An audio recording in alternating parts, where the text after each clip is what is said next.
Hello दोस्तों, स्वागत है आप सभी का एक और नए वीडियो में। और आज मैं आप सभी के लिए एक बार फिर से लेकर आ गया हूँ एक बेहद ही डरावनी कहानी लेकर। दोस्तों, अगर आप मेरे चैनल पर नए हो तो उसे सब्सक्राइब करना बिल्कुल ना भूलें, क्योंकि मैं आपके लिए ऐसी स्टोरीज लेकर आता रहता हूँ। वीडियो के अंत तक तो आप लोग सुनते नहीं हो, इसीलिए अभी कह देता हूँ, स्टोरी सुनने के बाद पसंद आए तो वीडियो को लाइक ज़रूर करिएगा और प्लीज़ एक कमेंट भी करिएगा, जिससे मुझे थोड़ी सी खुशी मिल जाए और मैं अगली वीडियो पर पूरे मन से काम कर सकूं। इसी के साथ अब हम बढ़ते हैं आज की अपनी स्टोरी की तरफ। मिनी, प्रशांत, टिया और सागर, ये चारों बहुत ही अच्छे दोस्त हैं। दोस्ती बचपन से ही थी और क्योंकि वो एक क्लास में ही पढ़ते थे, एक ही कॉलेज में पढ़ाई भी करी और ग्रेजुएशन भी साथ साथ ही करी। चारों पक्के दोस्त हैं। मिनी के पापा बहुत ही बड़े आर्कियोलॉजिस्ट थे। वो इस फील्ड में कई साल से थे। कहा जाए तो उनका पूरा जीवन ही पुराने समय की चीज़ों को ढूंढने में ही बीत गया। इन सभी चीज़ों को कलेक्ट करके उन्होंने एक बहुत ही बड़ा म्यूजियम भी बनाया था, जिनमें उन्होंने कई सारी पुरानी चीज़ें रखी थी। प्रशांत मिडिल क्लास फैमिली से बिलोंग करता था। वो बहुत ही शांत और काफ़ी इंटेलिजेंट था। वो अपने सभी दोस्तों को नई नई बातें सिखाता रहता था। उसके सारे दोस्त भी उसकी बातों से बहुत कुछ सीखते थे, चाहे वो पढ़ाई की बात हो या फिर दीन दुनिया की। टिया मिनी की तरह ही एक रिच फैमिली से बिलोंग करती है। टिया और मिनी बहुत ही अच्छी दोस्त हैं और ये अपने आप को कभी भी अमीर नहीं दिखाती। सभी से अच्छे से पेश आती हैं और सभी की मदद करती हैं। सागर इन सभी दोस्तों में से सबसे ज़्यादा होनहार, सबसे ज़्यादा होशियार है। उसके माता पिता बचपन में ही चल बसे थे। सागर की नानी माँ ने सागर को पाला था और अब तो वो भी इस दुनिया में नहीं थी। वो अब अकेला ही रहता है, पर अपनी फैमिली उसके उन 3 दोस्तों में ही थी। इन चारों दोस्तों ने तय किया कि ग्रेजुएशन सेलिब्रेट करने के लिए ये लोग बहुत ही अच्छी पार्टी करेंगे अपने घर पर ही। उन्होंने सागर का घर चुना था क्योंकि वो अकेला रहता था। इसीलिए टिया, मिनी और प्रशांत हर वक्त सागर को खुश रखने की कोशिश करते थे और उसका बहुत ख्याल रखते थे। मिनी सभी को बतलाती है कि उसके पिता हाल ही में किसी टूर में जाने वाले हैं। वे सभी दोस्तों से कहती है कि वो भी उनके साथ चलें, काफ़ी इंजॉयमेंट होगी, कुछ नया होगा। तो सभी दोस्त उसकी बात मान लेते हैं और सभी लोग उस दिन का बेसब्री से इंतज़ार करने लगते हैं। इन चारों दोस्तों को ग्रेजुएट किए हुए पूरे 4 महीने बीत गए थे। ये लोग मिनी के पिता के साथ पुराने समय के चीज़ों को ढूंढने जाने के लिए बहुत ज़्यादा एक्साइटेड थे और वो दिन आ भी जाता है जब ये चारों दोस्त मिनी के पिता के साथ ऐतिहासिक खोज के लिए निकलते हैं। वो एक पहाड़ी इलाका था, पहाड़ जहाँ जगह जगह पेड़ पौधे और हरियाली रहती है। एक घना विशाल जंगल था। आगे जाकर शहर से दूर घाटी में कहीं एक गांव था जो कि बहुत ही सुंदर था। लोग कम थे, बट वहाँ की खूबसूरती और हरियाली मन को भा रही थी। चलते चलते रास्ते में प्रशांत रुक जाता है। उसकी सांसें फूलने लगती हैं। वो मिनी के पिता पीताम्बर से कहता है कि अंकल, मानना पड़ेगा, आप बहुत ज्यादा ताकत वाले हो। मैं जवान होकर थक गया, पर आप में तो जरा सी भी थकावट नहीं आई। थकने के बाद ये सभी लोग जंगल में ही एक पत्थर के ऊपर बैठ जाते हैं।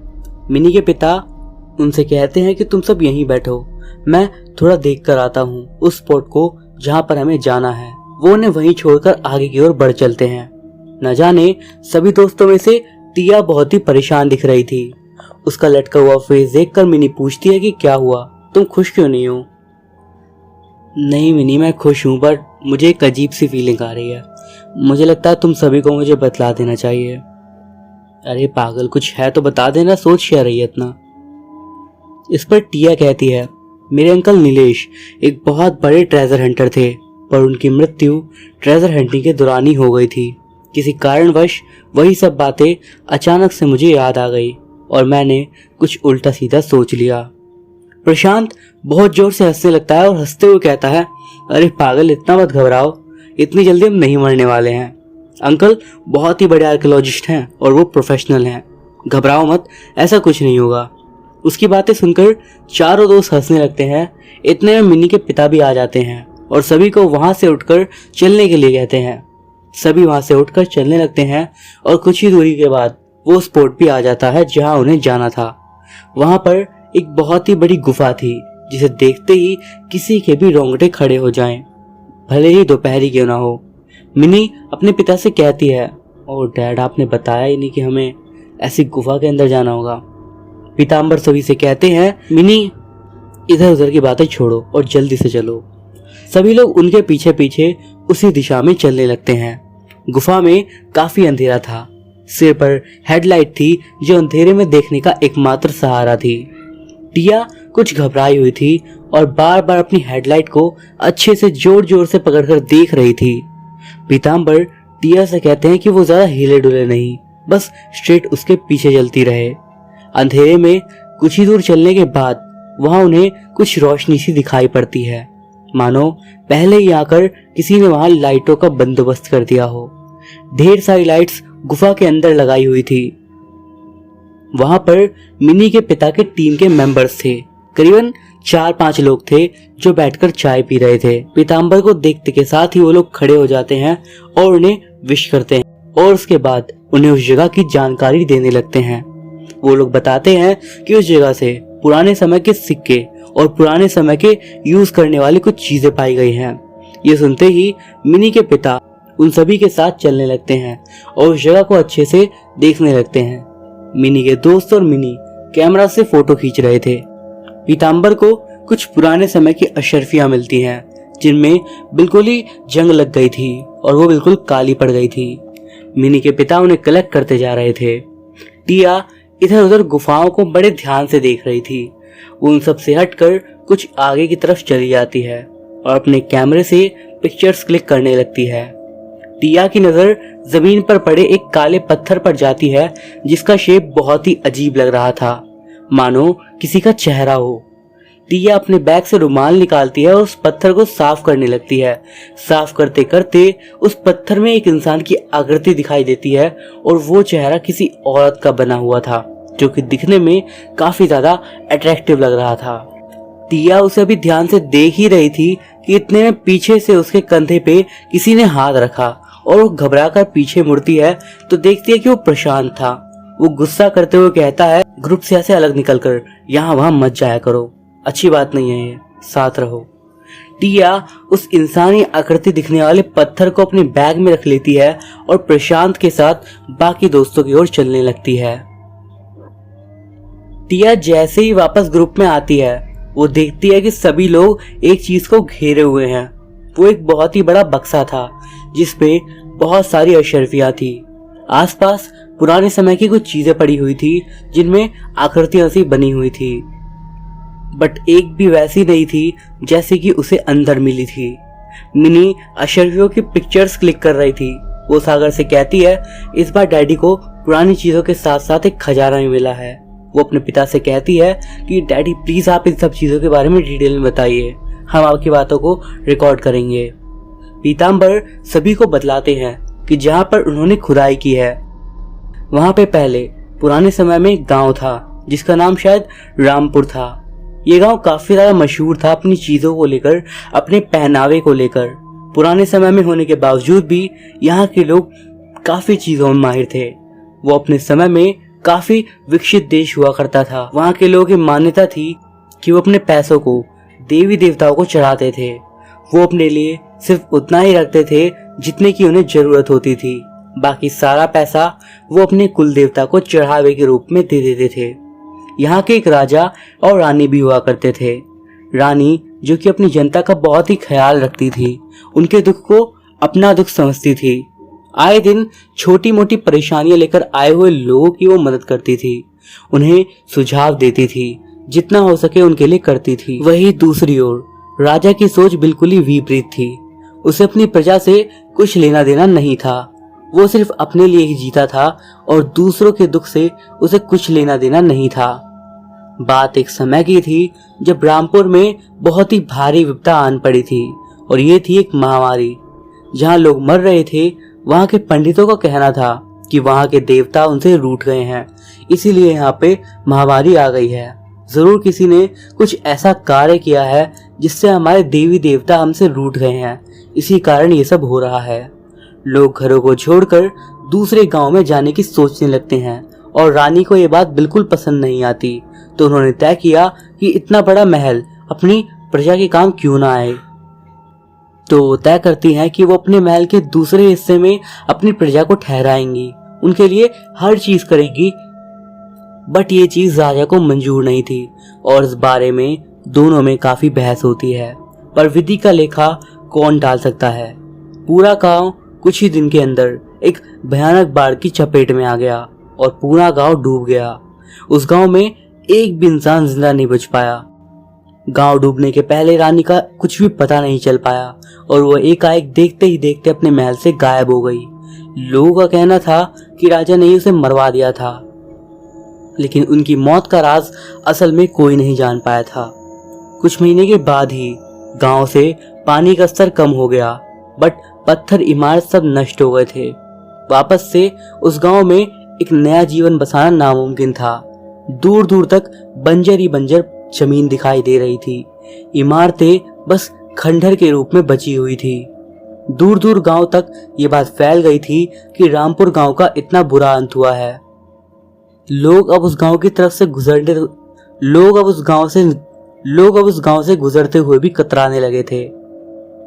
कोई कहता कि उस गांव के अंदर से रोने चिल्लाने की आवाज आती है, तो कोई कहता कि उसने खुद आत्माएं देखी है। कुछ का कहना था जो गांव से आती हुई आवाजों को सुन ले या किसी को देख ले वो पागल हो जाता है। ये सारी बातें लोगों के मन में बैठ चुकी थी कि वो गांव अब एक शापित गांव है, इसीलिए उन लोगों ने वहां से गुजरना बंद कर दिया। टिया इन सब बातों को सुनकर बहुत डर रही थी। वो मिनी का हाथ पकड़ लेती है और कहती है, मुझे बहुत डर लग रहा है, हमें अब शायद यहाँ से चले जाना चाहिए। पीताम्बर टिया को समझाते हुए कहते हैं कि बेटा डरने की कोई बात नहीं है, ये सब अतीत की बातें हैं, ऐतिहासिक बातें हैं जिन्हें बीते हुए वर्षों बीत गए हैं। समय बहुत आगे निकल चुका है और हम इस दौर में हैं। हमें पिछली बातों को सोचकर अपने मन को खराब नहीं करना चाहिए। मैंने इससे पहले भी ऐसी कई जगहों को विजिट करा है और बहुत जगहों को घूमा है, वहां से सामान कलेक्ट करा है, अपने म्यूजियम में सजाया है। आज तो मेरे साथ ऐसा कुछ भी नहीं हुआ। हर खोज के पीछे एक ऐतिहासिक कहानी तो होती ही है, अब वो अच्छी हो या फिर बुरी। सागर टिया का हाथ पकड़कर आगे की तरफ चलने लगता है। सभी एक साथ गुफा के अंदर बढ़ रहे होते हैं। कुछ दूर चलते के साथ ही उन्हें झरने की आवाज सुनाई पड़ती है। गुफा के ठीक दाएं तरफ खोदकर एक दरवाजा जैसा बनाया हुआ था। वो लोग उस रास्ते से अंदर जाते हैं। जैसे ही वो अंदर की तरफ जाते हैं, गुफा के बीचों बीच एक नदी बहती हुई दिखाई पड़ती है, जिसका पानी बिल्कुल साफ था, एकदम कांच के समान। पीताम्बर सभी को बतलाते हैं ये वही नदी है जिसने पूरे गांव को डुबो दिया था। इसकी कुछ बहते हुए अंश अभी भी यहीं पर हैं। ये किस तरफ जा रहे हैं, कहाँ खत्म हो रहे हैं, इसका अंदाजा लगाना मुश्किल है। हमने तो सिर्फ पहले ही भाग की खुदाई करी तो हमें ये सब मिल गया। ये वाकई में बड़ा विशाल गांव था। खुदाई करने से तो ऐसा ही लगता है जैसे सारा जीवन ही बीत जाएगा, पर हमने इस गांव में और आगे ना जाने का फैसला करा है, क्योंकि मुझे जितना मिला है मैं उसी में संतुष्ट हूँ। आगे जाकर शायद जान का खतरा हो सकता है, क्योंकि ये एक पुराना गांव है। कब कोई पत्थर गिर जाए या कोई और दुर्घटना हो जाए, कोई अंदाजा नहीं लगाया जा सकता। वैसे भी नदी के उस पार खुदाई करना बिल्कुल नामुमकिन है, इसीलिए अब हम यहाँ से वापस चले आएंगे। मिनी, टिया, प्रशांत और सागर काफी खुश थे। टिया थोड़ी परेशान थी, पर अब वो थोड़ा नॉर्मल बिहेव कर रही थी। वो बाकी दोस्तों की तरह ही एंजॉय कर रही थी। अब ये चारों दोस्त खुश थे और उन्होंने बहुत सारी फोटोज ली और इन सारी फोटोज को वो सोशल मीडिया पे डालने लगे। सभी अपने घर के लिए रवाना होते हैं। वो लोग सुबह ही सुबह उस जगह पर आए थे और अब रात के तकरीबन 1:30 बजे उस गुफा से निकल रहे थे। मिनी को बहुत जोर से नींद आ रही थी क्योंकि वो बहुत थक गई थी। बाकी सब भी थक गए थे। पीताम्बर और वो सभी लोग गाड़ी में बैठते हैं और अपने घर के लिए निकलते हैं। रास्ते में गाड़ी में कब सबकी आंख लग गई पता ही नहीं चला। जब वो लोग गाड़ी से उतरते हैं उस टाइम पर सुबह के लगभग 4:30 बज गए थे।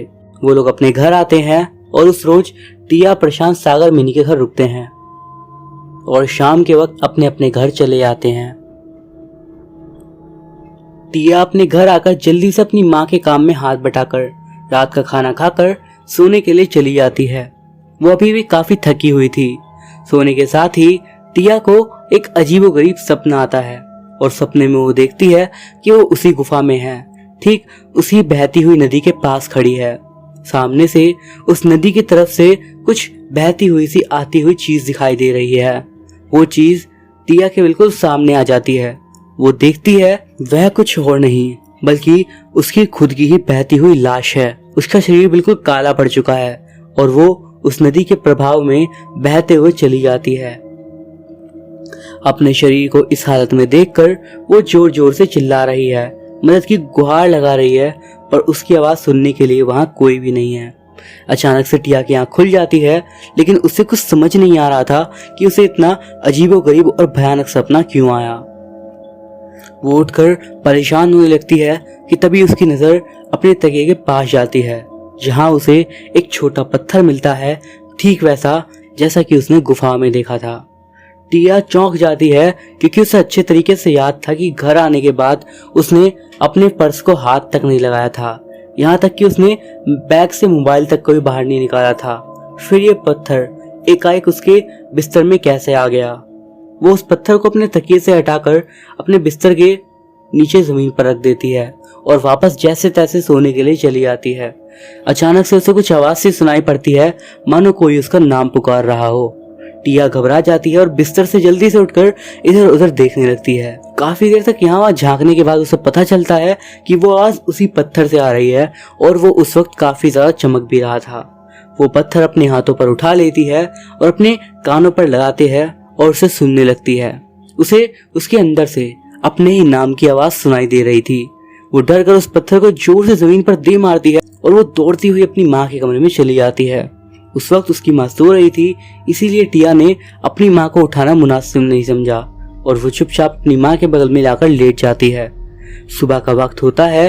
टिया ब्रेकफास्ट करने के लिए टेबल पर आती है और उसकी माँ उससे पूछती है कि क्या बात हो गई, तुम मेरे कमरे में कैसे आई थी, क्या तुम्हें नींद नहीं आ रही थी। टिया अपनी माँ को सारी बात बता देती है और टिया की माँ उसे कहती है कि ये सब सपने हैं और सपने तो सपने ही होते हैं, उन्हें हकीकत मत समझो। तुम इतनी देर तक उस जगह पर थी, इसी वजह से शायद तुम्हें इस तरह का सपना आया। वही चीजें जो तुमने वहां पर सोची तुम्हारे दिमाग में रही और तुमने वो देख ली। टिया अपनी माँ से बात कर ही रही होती है कि तभी उसके घर पर मिनी का फोन आता है। टिया मिनी से बात करती है तो उसे पता चलता है कि उनके पिता का कल रात एक्सीडेंट हो गया था और वो सीढ़ियों से गिर गए थे। उन्हें काफी ज्यादा चोटें आई हैं। मिनी फोन पर बहुत ज्यादा रो रही थी। वो टिया को अपने पास बुला रही थी और जब वहां पे जाती है तो वहां बाकी के दोस्त पहले से ही मौजूद थे। टिया दौड़े दौड़े मिनी के पास जाती है और वहां पहुंचकर उसे पता चलता है कि मिनी के पिता का अचानक से एक्सीडेंट हो गया था। मिनी बतलाती है कि वो ठीक नीचे बैठी हुई थी।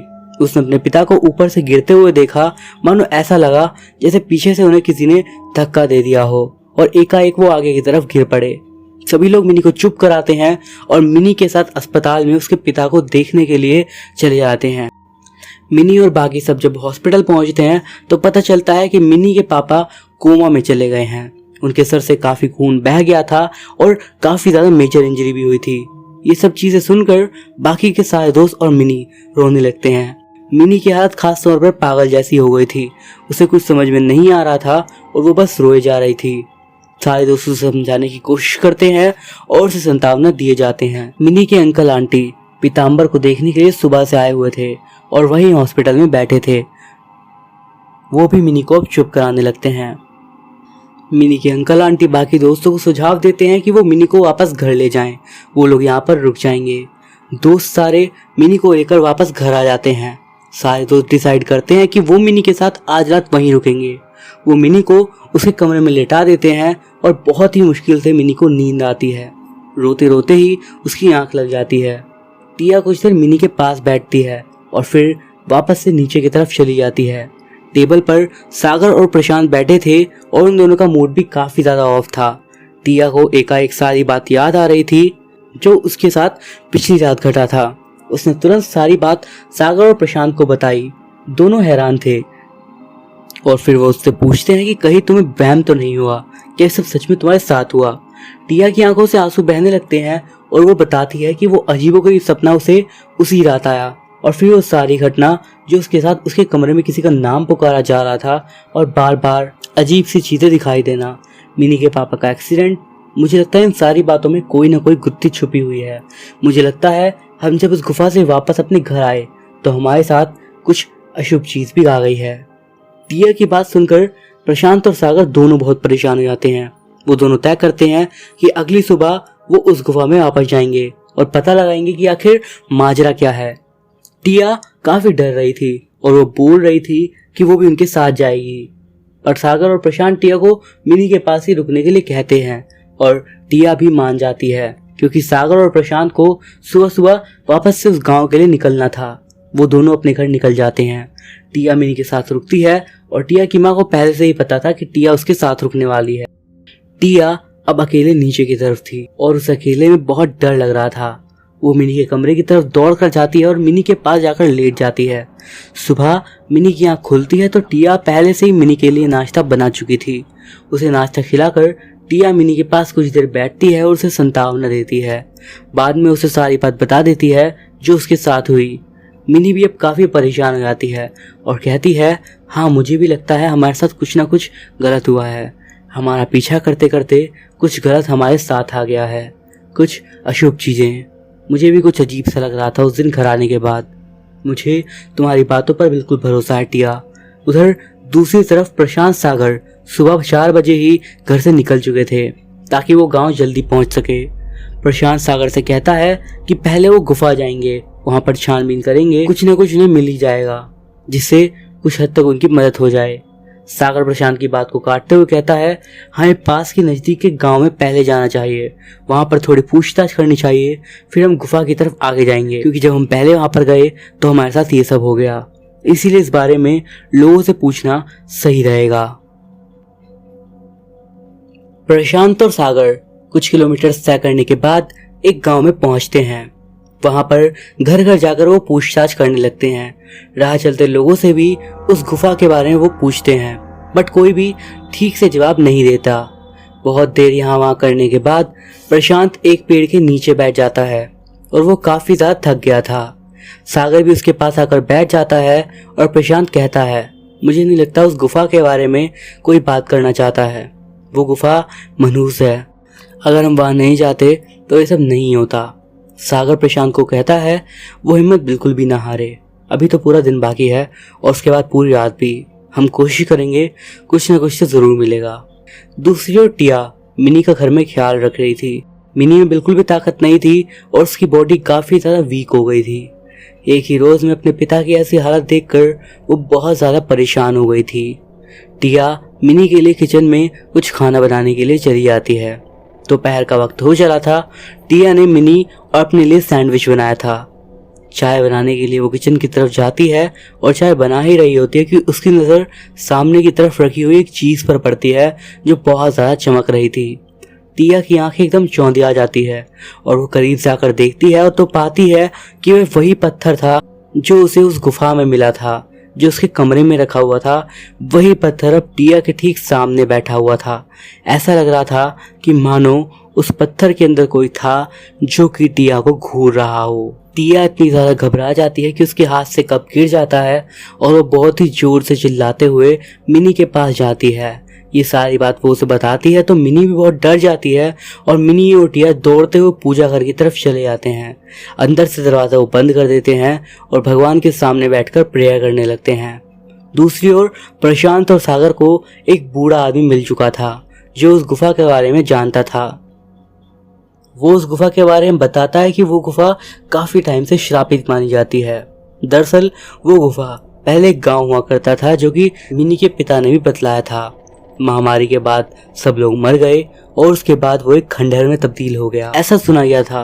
क्योंकि गांव वाले बहुत अमीर थे, वहां पर उन्होंने गांव के अंदर काफी खजाना छुपा रखा था। यही कारण था कि अक्सर बहुत सारे गांव वाले उसकी खोज में वहां पर जाते थे। खजाने के लालच में कई लोग उस गुफा के अंदर गए, पर जो भी अंदर गया उसके साथ बहुत बुरा हुआ। या तो आने के बाद कुछ ही दिन में वो पागल हो गया या फिर किसी बहुत ही तगड़ी बीमारी के चपेट में आ गया। ये सब बात सुनकर सागर बहुत डर जाता है और प्रशांत भी। वो अपने साथ घटी सारी घटनाओं को उस बूढ़े आदमी को बता देते हैं। तो बूढ़ा आदमी कहता है, मुझे इन सब चीज़ों का हल तो नहीं पता, मगर हाँ, अगर वो उस गुफा की सारी चीज़ों को वापस वहीं लाकर रख दें तो शायद उन्हें उन चीज़ों से मुक्ति मिल जाए। प्रशांत और सागर तुरंत मिनी के घर जाते हैं और कुछ ही घंटों के सफर के बाद वो मिनी के घर पहुंच जाते हैं। टिया मिनी को आवाज लगाती है। मिनी टिया पूजा घर से दौड़ी हुई आती हैं। वो दोनों काफी घबराई हुई थी और रो रही थी।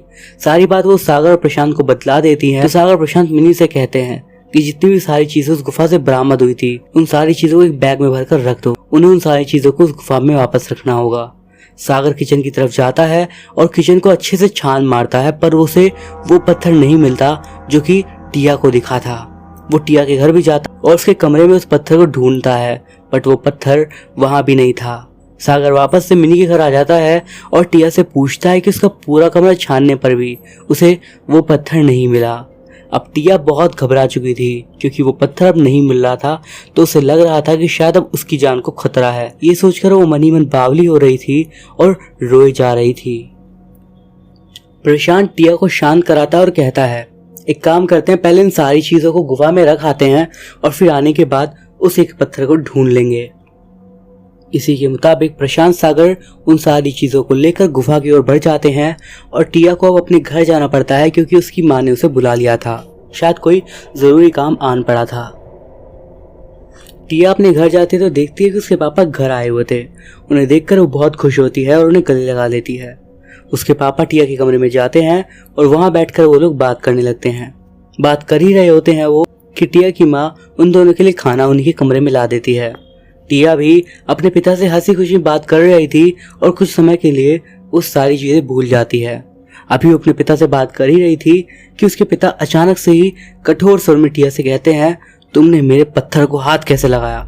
ये सुनते ही मानो टिया बहुत चौंक से आती है और एक पल के लिए एक टक अपने पिता को देखती है और कहती है, पापा अभी आपने कुछ कहा क्या।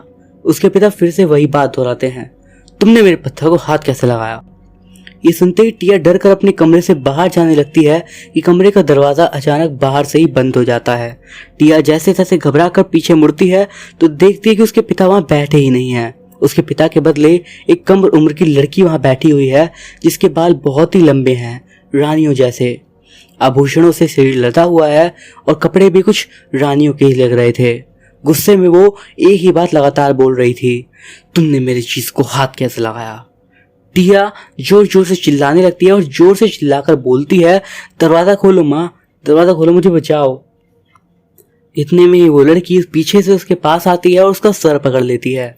टिया बहुत जोर से चिल्लाती है और उसी वक्त बेहोश हो जाती है। कुछ देर बाद उसकी आंख खुलती है तो उसे बहते हुए झरने की आवाज आ रही थी। वो आंख खोलती है तो देखती है कि वो उसी गुफा के अंदर है और सामने वही नदी बह रही है। उसे कुछ समझ नहीं आता कि ये सब क्या हो रहा है। वो जोर जोर से चिल्लाने लगती है कि बचाओ, क्या कोई है, क्या कोई मेरी आवाज सुन पा रहा है। टिया काफी रो रही थी और इधर देखने के बाद टिया देखती है कि सामने वही लड़की बैठी हुई है। टिया हिम्मत करके उससे पूछती है कि मैंने तुम्हारा क्या बिगाड़ा है जो तुम मेरे साथ ये सब कर रही हो। वो लड़की गुस्से में उसके पास आती है और उससे चिल्लाने लगती है, तुम्हारी हिम्मत कैसे हुई मेरी चीज़ों को हाथ लगाने की। ये गुफा मेरी है, ये साम्राज्य मेरा है, ये जगह मेरी है और एक एक वस्तु इस जगह की मेरी है। टिया को कुछ समझ में नहीं आ रहा था कि वो किस बारे में बात कर रही है, ये सब क्या हो रहा है। वो लड़की बतलाती है कि किसी समय में वो उस जगह की रानी हुआ करती थी और अपनी प्रजा से बहुत प्यार करती थी। उसके प्रजा भी उसको काफ़ी मान देते थे, लेकिन उसका क्रूर पति बहुत ही ज़्यादा दुष्ट था, जिसके कारण उसे अपना साम्राज्य छोड़कर भागना पड़ा क्योंकि वो उसे मरवाना चाहता था। वो वहाँ से भागकर अपने पिता के पास जा ही रही थी कि रास्ते में उसका पाँव फिसल गया और वो खाई में जाके जिससे उसकी मृत्यु हो गई। उसकी मृत्यु के बाद उसके पति ने राज्य की जनता को बहुत ही क्रूरतापूर्वक मरने के लिए छोड़ दिया और उनकी देखभाल तक नहीं करी। सभी लोग बहुत ही बुरी तरीके से मर गए और उन सभी पवित्र आत्माओं को आज तक मुक्ति भी नहीं मिली है। वो सभी यहीं पर हैं। टिया उनकी बात सुनकर बिल्कुल ही सन्न हो जाती है और पूछती है कि हमने तो आपको नहीं मारा, ना ही हमने आपकी वस्तुओं को चोरी किया है। वो वस्तुएं एक खोज के तौर पर एक कमरे में रखी गई हैं। इस दौर में चलन है, पुरानी वस्तुओं को खोजकर एक कमरे में रखा जाता है। हम उसे म्यूजियम कहते हैं, जहाँ पुराने समय की वस्तु को देखकर लोग ज्ञान बढ़ाते हैं। हमें काफ़ी अच्छा लगता है पुरानी चीज़ों को देखना, उन्हें ढूंढना, उन्हें जमा करना। ये कोई चोरी नहीं है, ये तो सभी के लिए है ताकि दुनिया भर के लोगों को उन सारी चीज़ों का पता लग पाए। टिया भी ये सब बोल ही रही होती है कि उसे प्रशांत सागर दूर से आते हुए दिखाई देते हैं। वो दोनों उन सारी चीज़ों को लेकर उस गुफा में वापस रख रहे थे। टिया उस प्रेत से कहती है कि अब तो उनके दोस्तों ने उसकी वस्तुएं भी लुटा दी हैं, अब वो उन्हें छोड़ दे, उसने उनका कुछ नहीं बिगाड़ा है। टिया की लाचारी को देखकर उस रानी का मन पिघल जाता है, क्योंकि वो एक अच्छी प्रेत थी। अंत तक उसने अपनी प्रजा का अच्छा ही करा था। वो टिया को कहती है कि जिस पत्थर को टिया ने उठाया था उस पत्थर में ही उसकी रूह है, अर्थात जिस वक्त उसकी मृत्यु हुई थी उस पत्थर से ही उसका सर टकराया था और उसके बाद उसकी आत्मा उसी में कैद होकर रह गई थी।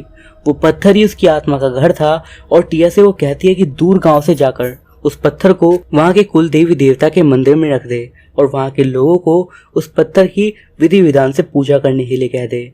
बाद में उस पत्थर को इसी गुफा में बहती हुई नदी में प्रभावित कर दे, इससे मुझे मुक्ति मिल जाएगी और मेरे साथ साथ बाकी रूहों को भी।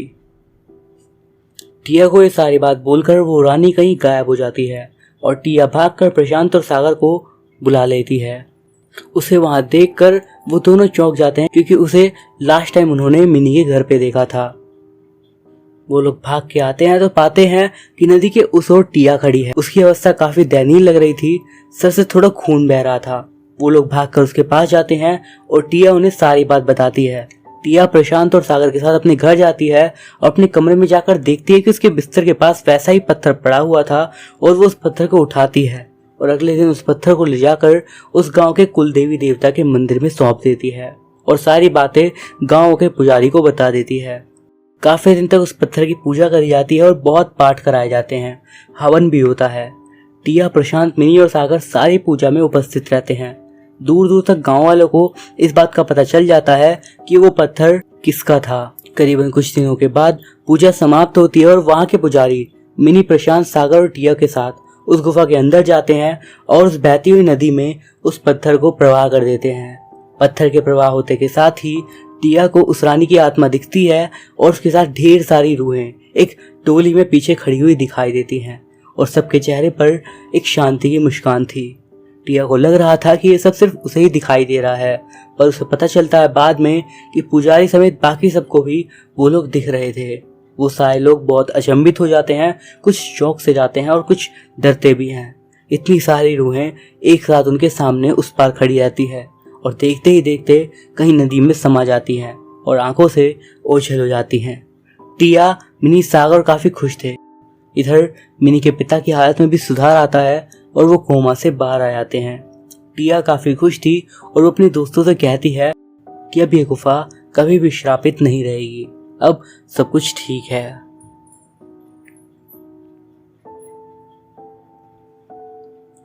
तो दोस्तों, ये थी हमारी आज की कहानियां। आपको ये वीडियो कैसा लगा मुझे कमेंट्स के जरिए जरूर बताइएगा। मैं अभिषेक मिलता हूँ आपसे अगली वीडियो में कुछ और कहानियों के साथ। तब तक के लिए बाय।